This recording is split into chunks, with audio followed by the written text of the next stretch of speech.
नमस्कार। आज हम अगला पाठ तीसरा पढ़ेंगे। इससे पहले हमने पहला पाठ संतवाणी, उसमें प्रमुख 3 कवियों का परिचय पढ़ा, उसके व्याख्या और प्रश्नोत्तर सब आपको भेजे। इसके बाद में दूसरा पाठ हमने सूरदास का पढ़ा। सूरदास के भ्रमर गीत से चयनित 6 पदों को पढ़ा, फिर उसमें सारे प्रश्नोत्तर और व्याख्या आपको करने के लिए काम दिया गया है। आज हम तीसरा पाठ पढ़ेंगे। तीसरा पाठ रहीमदास। रहीमदास भी हमारे पूर्व के जो कवि है उन कवियों के अनुसार ही ये कवि भी भक्ति काल के अंतर्गत ही आते हैं। भक्ति काल में भी अलग अलग भेद है। तो भक्ति काल में कृष्ण भक्तों में रहीम का स्थान माना जाता है। रहीम एक मुस्लिम होते हुए भी उन्होंने हिंदुओं के जो देवताओं हैं उनके ऊपर उन्होंने सब साहित्य लिखा। क्या कहते हैं उनके परिचय के बारे में हम देखते हैं। रहीम का जन्म 17 दिसंबर 1556 ईस्वी में लाहौर, वर्तमान में पाकिस्तान में लाहौर जिले में वहां हुआ। इनका पूरा नाम अब्दुल रहीम खान खाना है। रहीम का पूरा नाम अब्दुल रहीम खान खाना है। इनके पिता का नाम बहरम खां है, जो कि मुगल बादशाह हुमायूं की मृत्यु के बाद अकबर के संरक्षक मतलब ध्यान देने वाले का दायित्व निभाते हैं। हुमायूं की मृत्यु के बाद में अकबर का जो ध्यान रखना है, उनकी देखरेख करनी है, ये काम कौन करते हैं? बहरम खां करते हैं। गुजरात के युद्ध में शौर्य प्रदर्शन के बाद इनको एक उपाधि दी गई है जिनका नाम खान-ए-खाना। गुजरात में जो युद्ध हुआ था उस युद्ध में रहीम ने शौर्य प्रदर्शन और वीरता का परिचय देने के कारण अकबर ने इनको खान-ए-खाना की उपाधि जो है इसने दी थी, मुगल बादशाह अकबर ने दी थी। रहीम अकबर के 9 रत्नों में से एक थे, प्रमुख थे। रहीम अकबर के 9 रत्नों में से एक थे। रहीमदास जी अनेक भाषाओं के विद्वान थे और इन भाषाओं के विद्वान होने के साथ साथ जो भी इनके आश्रय में आते वो कवियों को आश्रय भी देते थे। रहीम अरबी, तुर्की, फारसी और संस्कृत के अच्छे ज्ञाता थे, साथ ही साथ ज्योतिष शास्त्र के भी यह जानकार थे। रहीम स्वयं भी कवियों को आश्रयदाता थे, जिसमें कौन कौन से कवि हैं जिन्होंने इनकी प्रशंसा की है?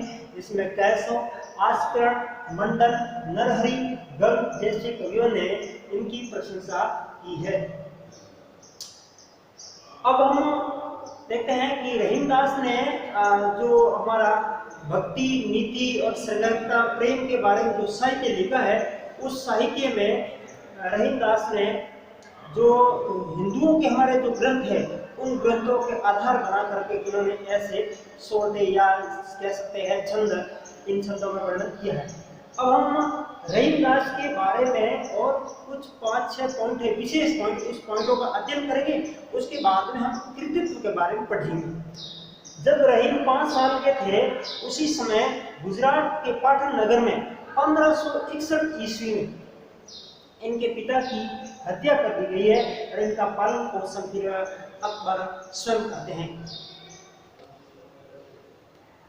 आगे हम देखते हैं इनकी कार्य क्षमता से प्रभावित होकर के, इनकी नेतृत्व क्षमता से प्रभावित होकर के अकबर ने 1572 ईस्वी में गुजरात की चढ़ाई कर के अवसर पर, गुजरात की जो चढ़ाई होती है उसके ऊपर आक्रमण करते हैं, तब इस अवसर पर पाटन की जागीर प्रदान की है और इसके बाद में उत्तर अकबर की निरंतर क्या होती है? विजय होती रहती है। अकबर का शासनकाल में निरंतर वृद्धि होती रहती है, पदोन्नति होती रहती है। 1576 ईस्वी में गुजरात विजय के बाद में इन्हें गुजरात की सूबेदारी मिलती है।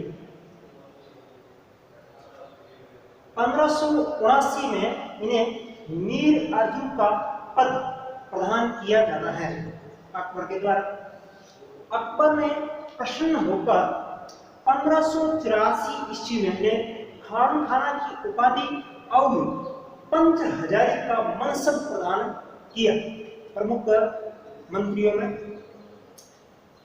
1589 ईस्वी में इन्हें वकील की पदवी से भी सम्मानित किया। वकील की पदवी के रूप में इनको सम्मानित किया या सम्मान मिलता है। 1623 ईस्वी में शाहजहां के विद्रोही होने पर इन्होंने जहांगीर के विरुद्ध उनका साथ दिया। 1625 ईस्वी में इन्होंने फिर क्षमा याचना मांगते हैं तो इनको पुनः वो खान की उपाधि वापस मिलती है या पुनः प्राप्त होती है। और 1626 ईस्वी में 70 साल की उम्र में इनकी मृत्यु हो जाती है। कवि के रहीमदास के व्यक्तित्व के बारे में हमने संक्षिप्त में चर्चा की। अब हम कृतित्व के बारे में बात करेंगे। कृतित्व में रचनाएं हैं, प्रमुख रचनाओं के बारे में अध्ययन करेंगे। वैसे तो प्रमुख रचनाओं के बारे में कहा जाता है रहीम की 11 रचनाएं मानी जाती है और कुछ रचनाएं अप्राप्य हैं, जो प्राप्त है उसके बारे में हम जानकारी लेंगे। सबसे पहले दोहावली। दोहावली हमने पहले तुलसीदास के पाठ में भी पढ़ी थी। तुलसीदास की रचना के बारे में पढ़ा था, पूरा दोहावली है। और रहीमदास की रचना में भी दोहावली है। दोहावली की भाषा ब्रज भाषा का प्रयोग हुआ है और ये नीति के संबंध में इसमें दोहे लिखे गए हैं, जिसमें लगभग 300 दोहे प्राप्त है या 300 दोहे की रचना मानी जाती है।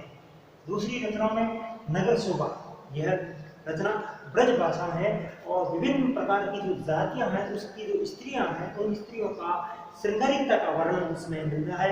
लगभग 144 दोहे उसमें मिलते हैं। उसके बाद में अगली रचना बरवे नायिका भेद। इसकी भाषा है जो अवधि है। इसमें नायिका भेद का निरूपण किया गया है। अगली रचना है श्रृंगार सोठ। ब्रज भाषा का प्रयोग किया गया है और श्रृंगार का वर्णन इसमें नाम से ही मिलता है। श्रृंगार का वर्णन है, 6 प्रकार के छंदों का प्रयोग इसमें हुआ है। अगली रचना है मदनाष्टक। मदनाष्टक खड़ी बोली में लिखी गई है और ये कृष्ण की जो रासलीला है उसका वर्णन है वह है। भगवान कृष्ण की विभिन्न प्रकार की रासलीलाओं का वर्णन हुआ है। इनमें टोटल 8 छंदों का प्रयोग किया गया है। खेत कौतुकम जातकम, यह भाषा की अप्राप्य है और ज्योतिष ग्रंथ के बारे में लिखा गया है या ज्योतिष ग्रंथ इसमें है। ज्योतिष। और अगली है रचना जो रस पंचाध्याय। इसके बारे में ज़्यादा इसकी जानकारी नहीं है। तो हमने टोटल अब तक क्या पढ़ा? हमने रहीमदास के जीवन परिचय के संदर्भ में पढ़ा, रचनाओं के बारे में पढ़ा। अब हम आगे मूल पाठ पढ़ेंगे। मूल पाठ में भक्ति, नीति, प्रेम और श्रृंगारिकता के विभिन्न प्रकार के दोहे आए हैं, उन दोहों का हम अध्ययन करेंगे। पहले हमने परिचय और ये रचनाओं के बारे में पढ़ा। अब हम मूल पाठ के बारे में पढ़े। मूल पाठ में टोटल इस पाठ में 19 दोहे आए हुए हैं और 19 दोहों में हम इसमें नीति, भक्ति, श्रृंगारिकता, प्रेम के संबंध में और ये सारे दोहे एक मात्रिक छंद के रूप में हमने पहले पाठ में भी दोहे पढ़े और जिसमें सारे जो कवि थे उनमें दोहे। तो अब मूल पाठ के बारे में देखते हैं। रहीमन देखी बड़े न को लगो न दीजिए डारी, जहां काम आवे सुई कहा करे तलवारी। रहीमदास जी इस दोहे के माध्यम से ये बताना चाहते हैं कि व्यक्ति को इस जगत में सारी चीज़ों की कद्र करनी चाहिए। जैसे हमारी किसी बड़े लोगों से जान पहचान हो जाती है या हम किसी बड़े लोगों के साथ में रहते हैं तो हम क्या कहेंगे कि भाई हम हमारे लिए तो ये सब बड़े हैं, यही हमारे साथ काम आने वाले हैं। उस समय जो छोटे लोग होते हैं उन लोगों का क्या करते हैं, साथ छोड़ देते हैं। होता क्या है कि हर जगह हर व्यक्ति की अहमियत है या उसका महत्व है। व्यक्ति को सब प्रकार के व्यक्तियों का या सब जीव जंतु की कद्र करनी चाहिए। कहीं न कहीं उसका अस्तित्व है और अस्तित्व की वजह से वो इस संसार में है। क्या कहा है? रहीमन देखी बड़े को लघु न दीजिए डारी। रहीमदास कहते हैं कि आप बड़े लोगों के साथ रहने से या कोई बड़ी चीज प्राप्त कर लेने के बाद में छोटी चीज को छोड़ना नहीं चाहिए। और इसका एक दृष्टांत देकर के समझाने की कोशिश की है। इस जो पहला दो है इसमें दृष्टांत छंद का दृष्टांत अलंकार का प्रयोग हुआ है। जहां काम आवे सुई कहा करे तलवारी। जहां हम सुई का प्रयोग करते हैं, जहां कपड़ा फटने के बाद में हम छोटी सी सुई का काम करते हैं, सुई से वो कपड़ा सील सकते हैं, तो वहां पर तलवार काम नहीं आ सकती है। इसलिए जहां जिसकी जरूरत है वहां उसकी अहमियत है। रही बात की, मैं इस दुए के माध्यम से हमें ये बताने की कोशिश की है कि हमें सब प्रकार के व्यक्तियों की समाज में कद्र करना चाहिए। इसमें दृष्टांत अलंकार का प्रयोग हुआ है।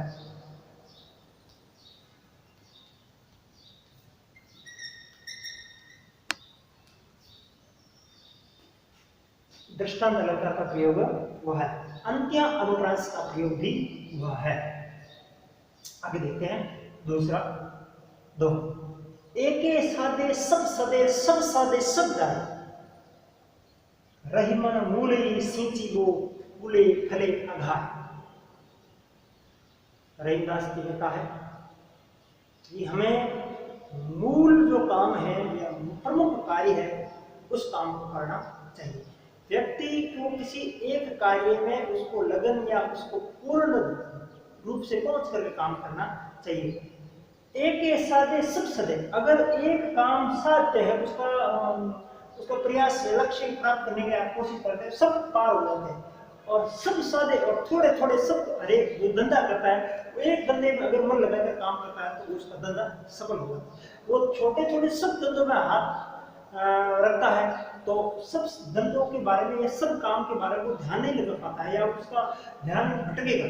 तो इनका है कि एक को साधे, एक के साधे सब सदे, सब साधे सब जाए। और सभी अगर वो अलग अलग सब को साधना चाहेगा, अलग अलग सब के बारे में भटकेगा तो वो सारे चले जाएंगे, कोई भी प्राप्त नहीं होगा। रहीमन मूल ही सीधी वो फूले फले आगाह शब्दार्थ में मन चाहे प्राप्त करना। अब इसमें भी दृष्टांत अलंकार का प्रयोग हुआ है।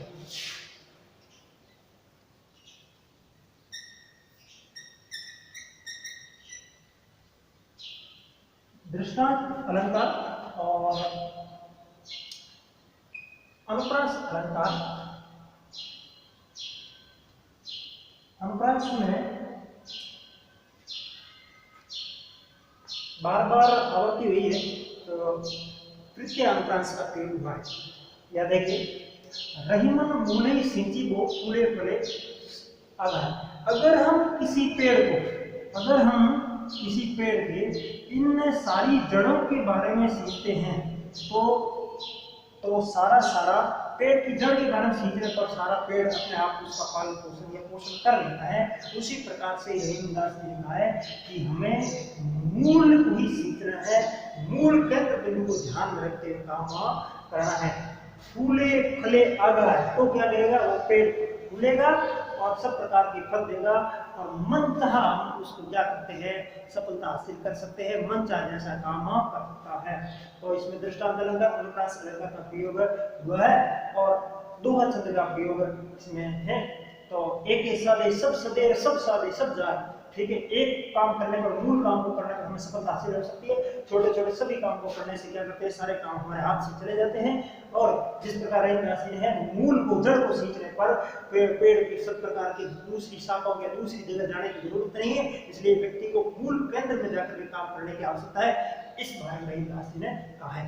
अब हम आखिरी तीसरा दुआ पढ़ेंगे। इसमें लिखा है, कंदली सी भुजंग मुख स्वाति एक गुण तीन, जैसी संगति बैठी तैसी फल की। सत्संगति के बारे में कहा गया है। इस दोहे के माध्यम से बताया गया है कि जैसे आप जैसी संगति में बैठोगे उस हिसाब से आपका परिणाम मिलेगा। अच्छी संगति में बैठोगे, अच्छे लोगों के साथ में बैठोगे तो अच्छा परिणाम है, और जिस बुरे लोगों के साथ में बैठोगे तो बुरा परिणाम मिलेगा। क्या कहते हैं, कंदली का मतलब है केला, सीप का मतलब होता है एक प्रकार का कीट निर्मित खोल होता है, ठीक है, जिसमें मोती बनता है। कीट निर्मित खोल होता है जिसमें मोती बनता है। भुजंग का मतलब है सरफ, साफ। मुख स्वाति एक गुण तीन, जैसी संगति बैठिए तैसी फल दी। जब स्वाति एक नक्षत्र होता है, एक नक्षत्र है जिसके होते हुए वर्षा की जब एक बूंद पड़ती है तो वहां पर केले पर पड़ेगी तो कंदली पर पड़ेगी तो कपूर हो जाएगा, सीप पर पड़ेगी तो मोती बन जाएगा, और सांप के मुंह पर पड़ेगी तो जहर बन जाएगा। दोबारा देखते हैं, कंदली जब केले पर सीप की एक बूंद पड़ेगी तो क्या होगा, कपूर बनेगा, और सीप पर जब एक बूंद पड़ेगी तो वहां मोती बन जाएगा, और वही बूंद जब सांप के मुंह में पड़ती है तो वहां पर विष बन जाता है। ये स्वाति नक्षत्र के 3 गुण हैं। और जैसी संगति बैठी, आप जिन लोगों के साथ में, जैसे लोगों के साथ में जैसी संगति में बैठते हैं वैसा ही फल मिलता है। आखिर इसमें यह संदेश दिया गया है कि हमें अच्छे लोगों की सत्संगति में बैठना चाहिए। दुर्जनों के साथ बैठेंगे तो उनका वैसा ही व्यवहार होगा, वैसे ही हम होंगे। और इसमें भी अंत्य अनुप्रास का प्रयोग हुआ है और दृष्टांत अलंकार का प्रयोग इसमें भी हुआ है। जैसा इसमें दृष्टांत का अनुप्रास का अलंकार का प्रयोग है, वैसा भी इसमें भी प्रयोग हुआ है।